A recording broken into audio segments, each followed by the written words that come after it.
Welcome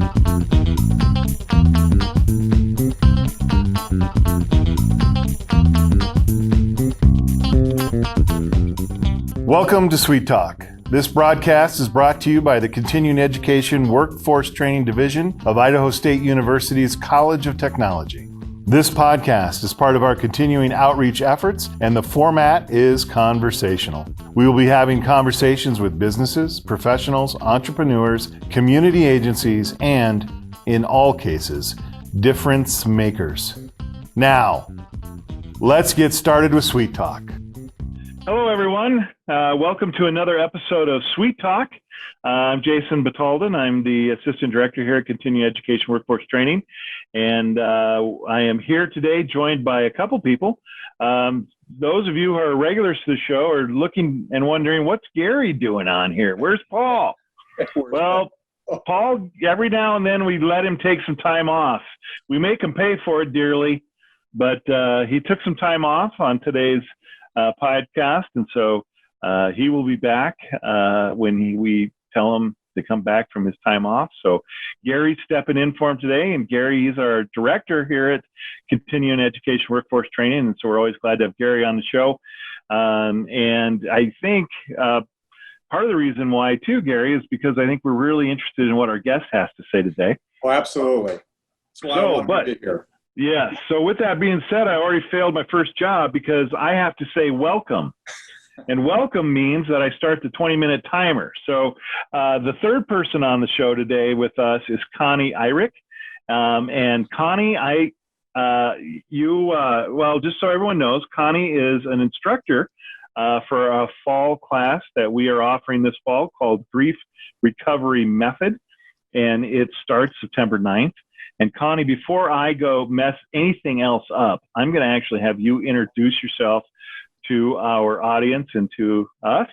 And so, Connie, first of all, thank you for being with us today. I'm glad you're here. Thank you. I'm happy to be here as well. Thank you so much for having me. So my name is Connie Eyrich, as you mentioned, and I am a certified grief recovery specialist, certified by the Grief Recovery Institute.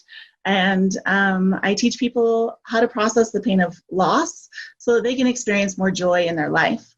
I know we'll talk about this more, but we often don't know how to deal with our grief, and we're not taught how to do that. And so I'm so excited to be able to offer this class this fall with ISU to be able to teach more people in our community the tools needed to do so. Yeah. I'm also a full-time elementary music teacher, so the grief is kind of my side gig. I love music. I love singing. I love performing. I love being with people, and so that's a little bit about me, I guess. And we can talk, I guess, some more about. No. And first of all, I need to let you know, and just in full disclosure, my mother was an elementary school teacher. So I totally appreciate that job. And I always thought if I ever was going to be a teacher, an elementary school teacher would be probably a wonderful job. I know my mom loved it, but I also know there's a lot to it, and you have a special gift to try to impart the love of music and gift onto little kids and to give them training. So, I mean, there's like two topics we could gladly talk about today, but we definitely want to stick on the grief topic. So as an elementary school teacher, full-time gig, something must have sparked you a passion or an experience or something to kind of get into grief recovery. How did you get grief recovery first and then decide, wait a minute, I need to go into, no. So I'm assuming correct that you started out as your teacher and then something inspired you to sort of pick up this as quote unquote your side gig, as you said. Yeah, so I've always loved music. Like from the time I was a little kid, I sang in all the school, what do they call them? Talent shows in elementary school. Yeah. I was in choir, so like music's been my gig my whole life. And it was just actually almost 4 years ago, actually, this fall, I had a very dear friend of mine that died from suicide. Mm-hmm. And this was kind of the first loss that I had that was like so in that way of suicide. Like I've had many losses. Like I lost my grandma. I lost 3 grandmas in a year's time, which is really hard in itself. And many friends, I think, even in that same year's time. So I had experienced a lot of grief in my life. And I had dealt with, the sadness and the constant crying and the feeling like I have no control of my emotions and things like that. But this death with my friend was harder on me because she called me the night before she died. Oh, no. And I didn't answer the phone. Mm-hmm. And she left her usual chipper, hey, I'm doing great. Thanks for the birthday gift, because I had just seen her a week previously for her birthday. And I was out with some friends and we were at some activity I don't remember now at the time. And I didn't answer her phone call. And I didn't call her back the next day because I had something else going on the next day. This was a Friday, Saturday. And Monday, I found out there was a Facebook post that they found her car and they didn't find her. Oh, no. So my heart was devastated. Like I thought, oh my gosh, she reached out to me and it's all my fault. She died because I wasn't there. And because of those feelings, it caused depression. It caused me to isolate from my friends, even the friends that I was with when it happened, because I was afraid of someone else getting hurt, which may sound silly, but when you've experienced it, like that was my reality. Like if I go out and spend time with other friends, someone else might get hurt, because that's what happened to my friend Lily. And so I continued on for about, this happened in October. So for about 2 months, like I continued on through this depression, isolation, just feeling the heavy burden of responsibility, or what I thought was responsibility and what I thought was guilt for my friend's death. And in December, I realized, I'm like, oh my goodness, I can't do my job. Like it was my first year teaching in my position that I have now as an elementary music teacher. I was struggling to do my job because I didn't want to get out of bed in the morning. I couldn't focus. And these are all normal and natural reactions to grief and loss. And I was like, I need help. And so I started reaching out to my friends first, saying, hey, do you know somebody who deals with grief? I need somebody specific. I need a counselor or somebody that can help me because I don't know what to do with these feelings. So hold on. I don't mean to interrupt. I'm sorry, but you connected all that right away with the feeling of loss, right? So you see, I guess I didn't mean to interrupt that story, but what jumped me out there, well, I guess I did because I interrupted, but you were experiencing depression, not wanting to get out of bed. And how did you make that connection right away to it was that loss? Do you remember that experience or was it just that, was it like one of those constant dull ache pressures that were just leaning on you and you're like, wait a minute, I didn't feel this before her suicide, but I've been feeling it since? Was that, how did you get to that realization? That's a really good question. I don't know when in that 2 months time that I connected it. I knew that I wasn't okay. And I knew that things weren't okay, but I didn't know, like, it kind of, sometimes, I don't know about you, but sometimes it takes me a little while to like realize, like, it's like you fall down a rabbit hole and after you're 10 feet in, then you're like, oh my gosh, I fell in the rabbit hole. Versus, like you're 2 feet and you're like, I need to step out of this hole. And so it wasn't until I was, 10, 20 feet in the rabbit hole that I was like, there's a problem. I can't do my job. I can't get out of bed. I can't focus. I can't write my lesson plans for my job.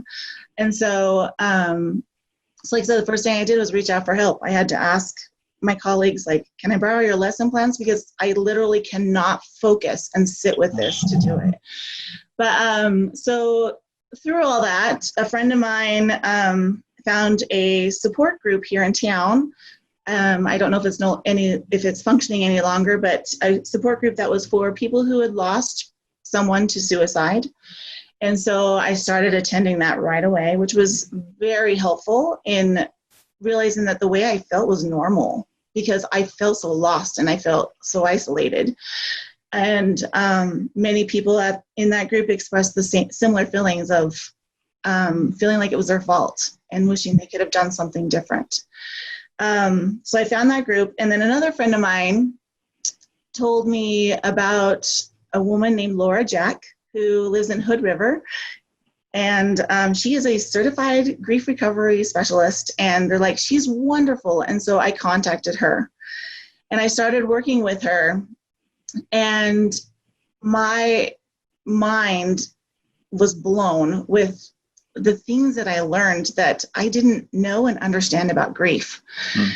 And so as I continued to work with her, I started the work with her because of the loss of Lily, but I finished the work with her because of the losses in my childhood, because I realized that, there's this very, this heavy feeling and burden of losing my friend Lily, but there's also like an even greater loss from things that happened in my childhood.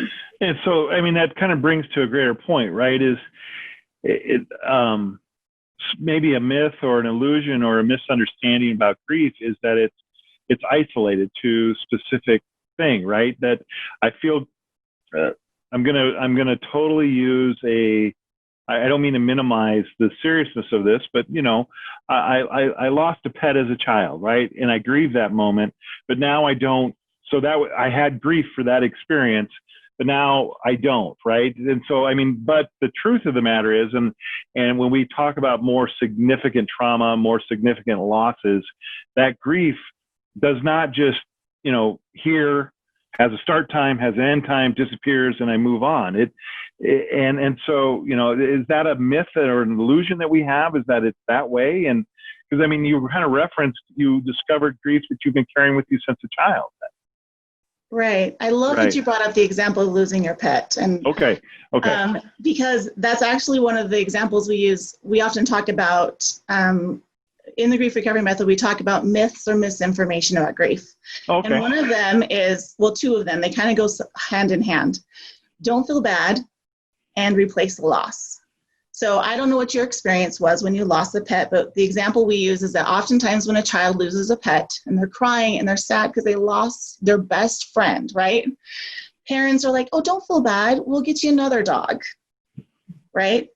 Now, maybe that wasn't your experience, but if that is your experience, we learn then it's not okay to feel sad about losing something and that we can just replace it if we do.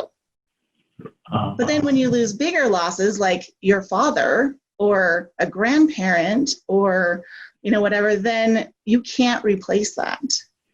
So there's those two, and those are just two of the 6 myths that we talk about, or misinformation about grief. And the thing is that as a child, when we have these experiences, and our parents try to help us through it, they are doing the best that they know how. They're teaching us what they learned from their parents. And so we continue to share these myths and misinformation about grief because we don't know any different. Right. Well, and then I would also say there's some cultural, right? Just not, we learn it from our parents, yes, but there's also some cultural expectations, right? The funeral is done, move on. That happened years ago. Why does it bother you today? Culturally speaking, we've created mechanisms, but those mechanisms aren't always effective in releasing or relieving, or at least helping us manage or learning to live with our grief. One of the things that always amazes me, and this, I know very little things, but one of the things I do know is that, in archaeological digs, right? How do we know about the peoples that lived thousands and thousands of years before we showed up on this planet? It's through their burial rituals, right? As a human being, we have created since, the beginning of our existence as a sentient being, aware of ourselves, there are rituals around death, right? So that's been important to us. So grief right, is one of the foundational emotions that we experience and that we share, not with just each other, but with all of human history. That's a foundational emotion. And so, there's that cultural kind of piece on that. So kind of with that, what causes grief? What are the causes of grief?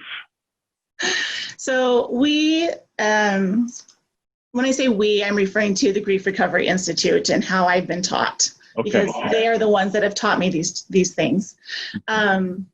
So we talk about unresolved grief, and that's what grief really is. So first, I think it'd be important to, at this time, to define grief, and then I'll tell you a little bit about unresolved grief. So first of all, grief is the normal and natural reaction to loss. So it's normal, right? How we respond is normal and natural, but the problem is how we're taught to deal with it is not normal or natural, and it's not helpful usually. The second definition that the Grief Recovery Institute uses is grief is the conflicting feelings that happen or that are caused by the end of or change in a familiar pattern of behavior. So it's conflicting feelings caused when something ends or when something changes. And right now during COVID, there's been a ton of change in our lives. Sure. At least there has been in mine. I assume everybody else's, And this I'm sorry again, but so loss is not just defined by death or the passing, but loss can be experienced in habits or routines or environmental changes. Or loss of job. Loss of job. Yes. And those all are causes of grief. Yes, correct? and that's why I love the grief recovery method, is because it addresses all of those losses, not just death. And so it's kind of become my own motto that grief isn't just about death, it's about life. Because honestly, truthfully, I have done the grief recovery method on over 13 different relationships in my life. Only 2 of those are dead. So 11 of my relationships that I have completed and feel emotionally complete with are still living. And ex-boyfriends, bosses who mistreated me, those kind of things, it works for all relationships. And that's what I love about it. And that's one of the common misconceptions about grief is that, I'm not grieving because I haven't lost anyone. But, what about, you could have loss of safety and trust as a child. Sure. There's so many losses that there's over 40 life events that are losses. So going back to where I cut you off so rudely, but going back where you talked about COVID, right?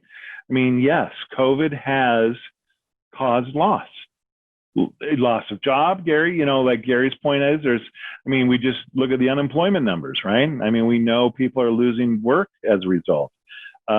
People are losing the opportunity to have funerals. I mean, right? There was a period of time when, in that March and April and May timeframe, and I don't know, in some communities, public funerals aren't even an option still anymore. You can't go and grieve your dead, or is that, did I use that term? I mean, let's talk, do you grieve your dead? Do you grieve dead? What does that mean to grieve, I guess? That's a good question. But what do you mean? What does it mean to we experience? Yeah, well, so I don't know. Okay, now I'm in trouble. But we might just pass our 20-minute mark here, Gary. I just want you to know that. No. Okay. We're just getting into the good stuff. Right. But so what, I guess we grieve, right? But again, there's that idea that there's a start and end time, right? That I grieve at a funeral, that I grieve at a wake, that I grieve at, right? That's a behavior, something I do. And like all behaviors, I start the behavior and I end the behavior. And is that another myth? Do we really grieve? Wow, that is a loaded question. Okay. So first of all, there is that kind of leans a little bit into the myth of time heals all wounds, right? Okay. after 2 years, I should be fine, or after this amount of time, I should be fine.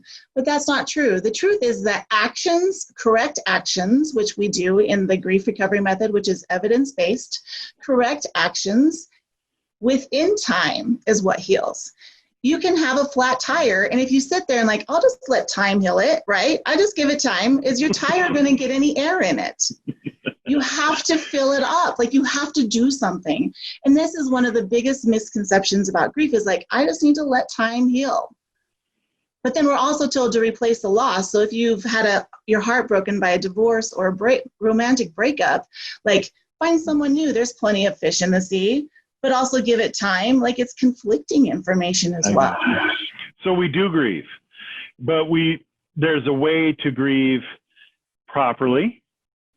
And there's a way, and we can grieve improperly, right? If grieving is an action, if I'm well, maybe I got to get off this. So maybe Connie, just say, quit this whole line of thought thinking. But I guess that's what I'm just saying is that, there's an action, and I'm, that grieving a loss of someone, and we can do it a right way, or we can do it a wrong way.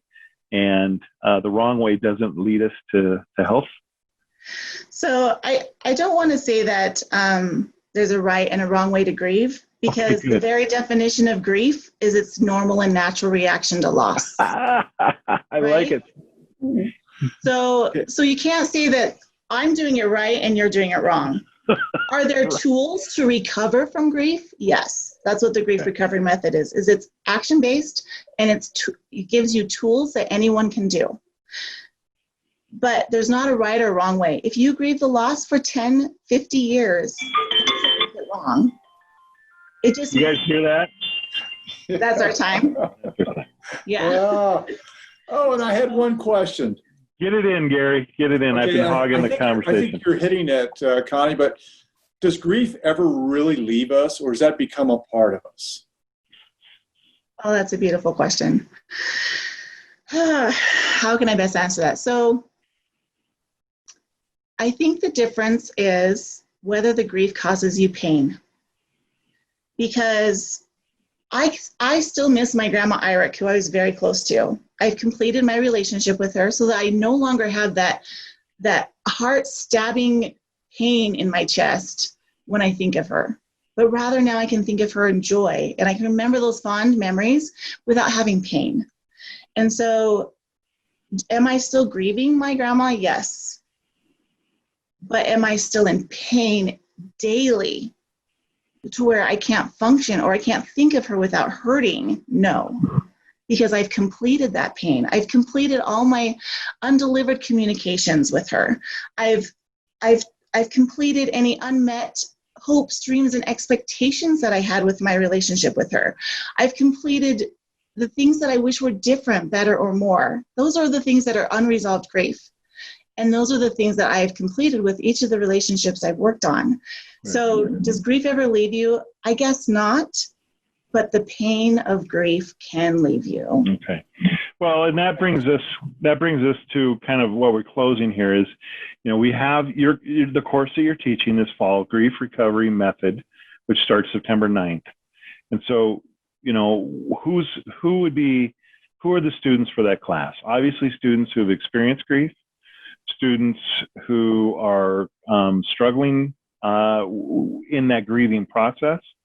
How about students who are maybe not having a specific issue with grief, but are living with or family members of those who are still struggling? Would this class be something somebody like that could take? I think that this class is for anyone because we have all been grievers. Yep. In one way or another. Maybe we don't feel like the pain of our grief is heavy enough to push us into a classroom, right? Like it did me with my experience. But the thing too, one, you're going to be able to resolve some of your own grief in your life if you come to this class. And you're also going to learn how to talk to other people about grief. Like if you have a friend or loved one who's struggling with a loss of some kind and you don't know what to say, we're going to talk about those myths of grief, what not to say, and here's some things you can say instead. Okay. And so I think anyone who has ever grieved, which is everyone in the world, can benefit from this class. Very good. Hey, Connie, before we kick you off, and that sounded mean. This was a very enjoyable conversation. And thank you for tolerating a little bit of my ignorance as you and walking me through it. How do people get a hold of you if they want to? So you can call my business phone number 208-252-5357. You can find me on Facebook. I have a Facebook page. It's Connie Eyrich, Advanced Grief Recovery Specialist. I think it's Advanced Certified. Anyway, so you can find me on Facebook. It's facebook.com/Connie.Eyrich, IRICK, .CGRS, which stands for Certified Grief Recovery Specialist. And there you can also find me on the Grief Recovery Method page. It's griefrecovery.com/GRMS/Connie-Eyrich. And that's my personal page that has a little bit more about my bio, when I'm offering classes and things like that. Very good. And we will list all those links in the description on this podcast so people can get those too. All right. Hey, just a quick reminder, if you have questions about what we do at CEWT, definitely look us up at cetrain.isu.edu. That is cetrain.isu.edu. And Gary, do you got anything you want to add before we say goodbye to Connie? Yeah, thanks. No, thank you, Connie. That was very informative. I appreciate you coming on and talking about it. I really enjoyed that. Thanks a lot. You're welcome. Thank you. Thank you. All right.